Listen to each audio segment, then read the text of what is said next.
Dengan kursi roda, Damina 78 tahun melaporkan anak kandungnya Katuarina ke polisi dengan dugaan penggelapan. Laporan dilakukan karena kecewa pada anaknya yang lebih dulu menggugatnya ke Pengadilan Negeri Pangkalan Balai Banyuasin beberapa waktu lalu karena warisan. Lewat kuasa hukumnya, pelapor menerangkan kejadian itu bermula saat sebagian tanah seluas 1.860 meter persegi miliknya dijual pada terlapor. Namun sisanya tak dikembalikan dan langsung menggugat pelapor namun ditolak.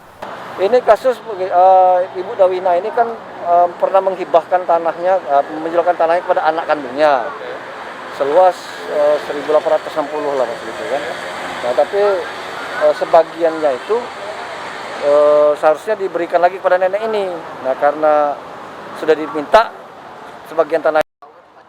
Laporan kini sudah diterima di SPKT Polda Sumatera Selatan dan dalam penanganan Polda Sumatera Selatan. Reski Oktora, Muklas Diferensial, Kompas TV, Palembang.